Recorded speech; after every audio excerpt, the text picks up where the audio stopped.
Let's talk about race. You know, you can't see the money can't be eaten. It's where you are.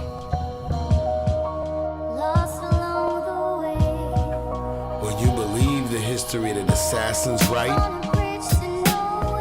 is where you be. Once again. But I got some help for you. Check this out. Here's an escalator, world dominator, miseducator, boom, tune, walk to the devil's lair. This virus erases faces, contagious to all types of places. Gotta peel layers off, and it ain't gonna get done soft. Discussion can stave off the bussin', fussin', bum rushin'. Politicians filibustering ways to usher in eugenetic disruption. Won't terrorize those with open eyes, not dealing with fakes who just wanna sit around and theorize. Meanwhile in the street, another pair of police state hate-related victimized eyes lay lifeless, looking at concrete. Many topics, many ways to drop it.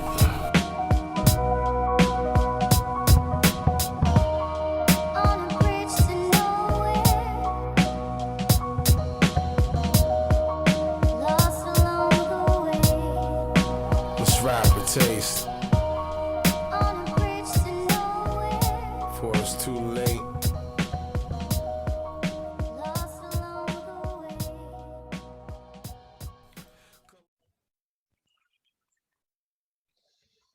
Welcome, everyone, to the Opening the Door to Racial Dialogue, hosted by the Racial Justice Collaborative. When we're going over this, we're going to be addressing the topics that we have begun with and continued through over the course of the year of 2021, and that starts with the beginning of that history, and that is the theft of land and the expulsion of people from that land in this country, part of America's original sin, removing the people, and then how later systems would continue to corroborate and exacerbate those issues continuing forward into modernity.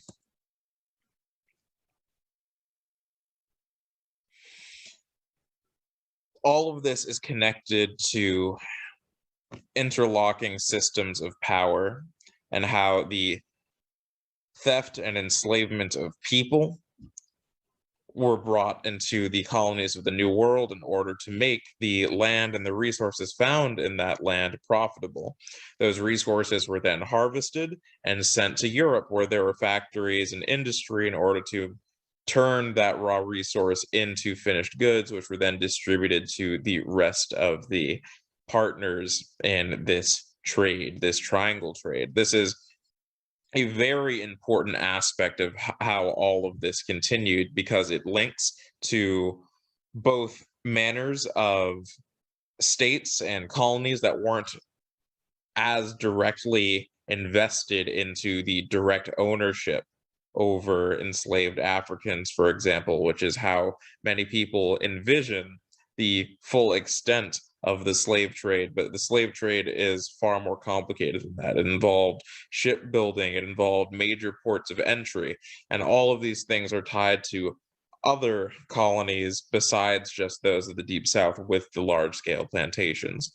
In addition, a lot of these things, a lot of these industries and companies have direct corporate lineage to modern companies, as well as many of these companies that exist in the modern day are literally just old enough to have had direct ties into dealing with things like insurance of enslaved people and other industries such as that.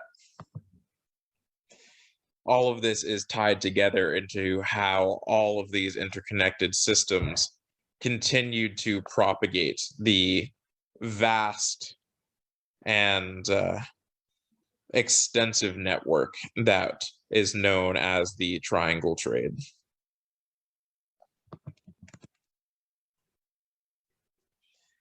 The most famous resource harvested in the United States during the height of slavery is, of course, cotton. And cotton was a very important resource because newly invented machine at the time allowed it to be harvested and cleaned at such a rate. So, because it became so much more profitable to have people enslaved, that many more people were enslaved, both in terms of higher number of people brought in through major ports, and eventually, when that was outlawed, through an increase in the productivity of the internal slave trade.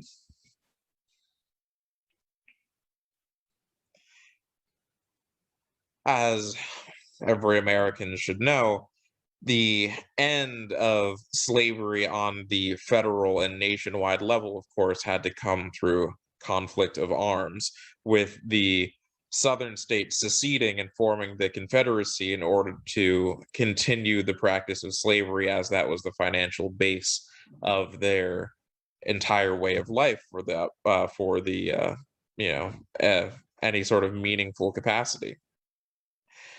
The Civil War, of course, was brought about for a variety of reasons, all related to slavery, but the morality of slavery is often overhyped from particularly the Northern Yankee perspective and the history of the event itself. But regardless, at the end of the Civil War, it resulted in the defeat of the Confederacy, the end of the attempted secession, and the end of slavery. However, slavery ending abruptly without any meaningful transition led to further difficulties.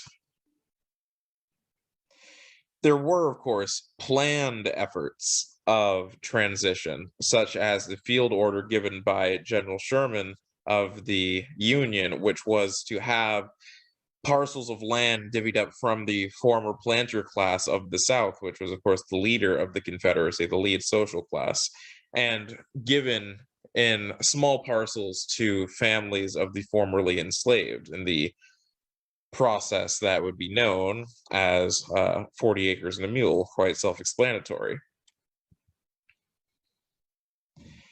However, this process never came about. It made it to Congress, but never made it past or through the legislative branch, and therefore was effectively dead. There was small aspects of transitionary protocol and transitionary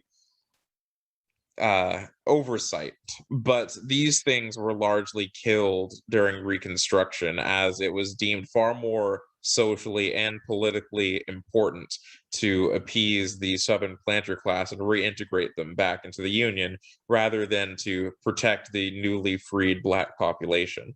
And so they were largely ignored.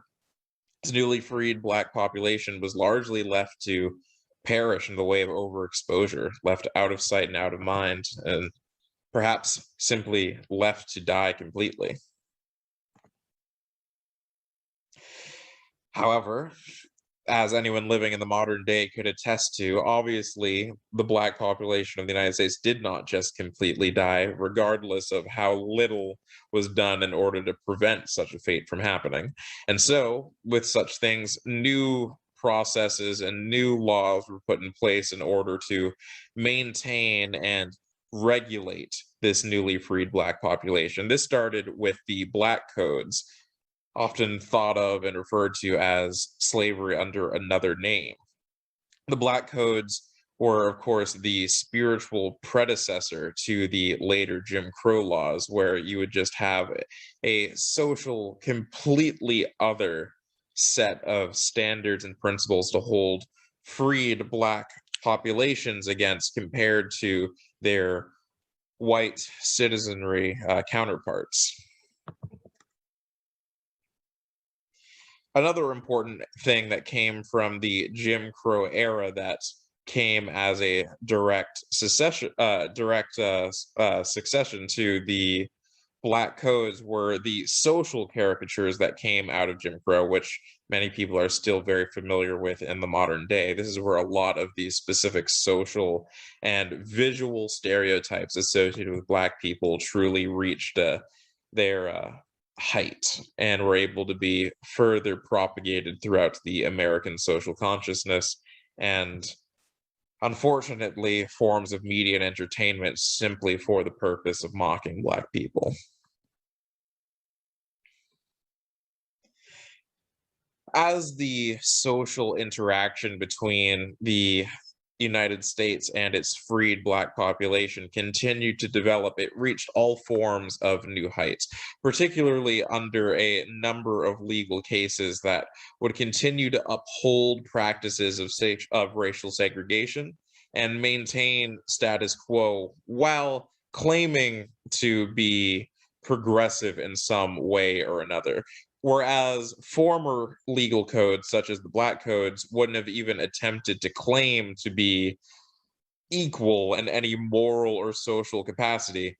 The later claims, such as the Plessy versus Ferguson separate but equal cases, would claim to be aiding or beneficial to the Black population by giving equal treatment, or at least claiming to. It was very obvious to any observing it in any legitimate or open sense of observation that that was far from the truth, and that it was still very much a tremendously two-tiered system, with Black people receiving massively less and facing significantly more scrutiny, punishment, and difficulty. All of this built up and built up and built up massively to the point in which it faced backlash, significant backlash by Black populations, particularly Black populations that received training and experience in battle through being veterans of such American conflicts like the First World War. These veterans would return, help to organize communities, and resist these massively overreaching and oppressive laws that were put in place. Though many of these revolts, many of these miniature revolutions, so to speak, were successful in many ways, a lot of them faced tremendous and brutal suppression, to the point in which entire communities throughout many parts of the United States were simply destroyed, bloodied, and gruesome treatment can simply be traced to removing entire communities and cultures off the map in many ways.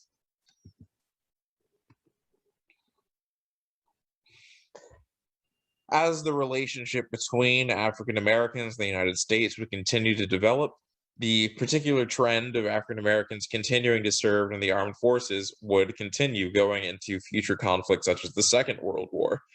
And there were benefits that were supposed to be offered to any and all soldiers that were contributing in the Second World War, such as the GI Bill, among others. These things, however, never properly reached the Black populations of the United States, and many of those benefits that would go on to be foundations for many families and Americans' ways of life, financial securities, and foundations for homes and family bases, these things were simply skipped over for the Black populations, leading to a continued economic segregation and economic depression that continues to affect Black people to the present day. You have a tremendous wealth gap as a result of this. You have white families that, due to processes like the GI Bill, when their ancestors fought and bravely contributed in the Second World War and the cause of the Allies, their families were able to afford houses, which had tremendous capital, they had great wealth, and these things were able to be financial bedrock for the populations that would come later in their families, and rightfully so. However, Black people were not able to be granted the same benefits, despite them being supposedly able to be granted the exact same rights as their white counterparts that also served as veterans in the Second World War. A lot of these things are the exact foundations that cause the modern wealth gap, and why so few Black people have intergenerational wealth and assets from one generation to the next compared to their white counterparts. This relationship would continue and continue and continue until eventually a number of groundbreaking cases would begin to finally seem to make change during the civil rights era. A certain example of this is the Brown versus Board of Education case, in which legal segregation was finally considered to be inherently unequal in circumstances such as public education. This was incredibly important, as these massive divides that have been in place for decades were finally starting to shift, but it would be a while before these things would give, and there would be great backlash from white society for these things starting to change. There are all sorts of issues that came in results of things like this, but a great example is the Boston busing crisis, in which there were tons upon tons of mobs and just violence against children that were going to be integrated into these new school systems. My family personally in the Boston busing crisis was heavily affected in this, with my father being one of those children that were just taunted and physically threatened by these grown adults throwing stones and bottles and brandishing weapons against these children simply for integrating as the law deemed. The relationship is ever changing, ever developing, and as things seem to improve, there are still countless issues that need to be faced and overcome to continue. One of these very important things, particularly in the modern day, is the relationship between African Americans and undue imprisonment and disproportionate imprisonment for all manner of crimes, especially such things as nonviolent crimes and possession of narcotics, which now in the year of 2021 are perfectly legal and massively monopolized by massive white-owned corporations.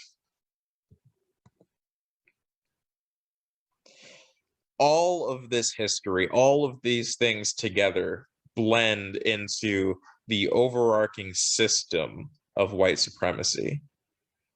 Historically based and continually perpetuated through manners of culture, interaction, and all aspects of daily life within the United States and abroad, all culminate into this organization of power which oppresses those on the lower end and props up those on the higher echelon, which of course in this system is those of European descent in the United States.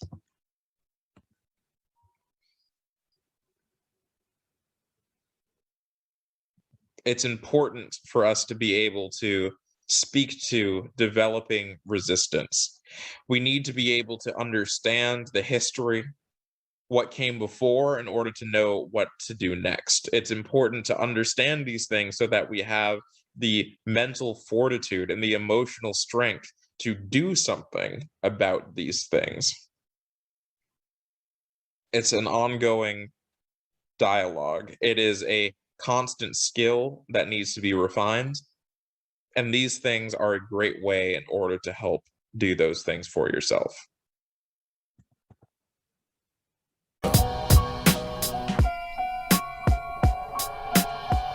Let's talk about it.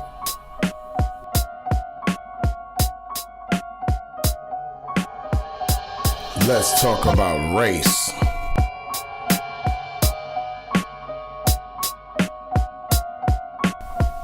Let's talk about race.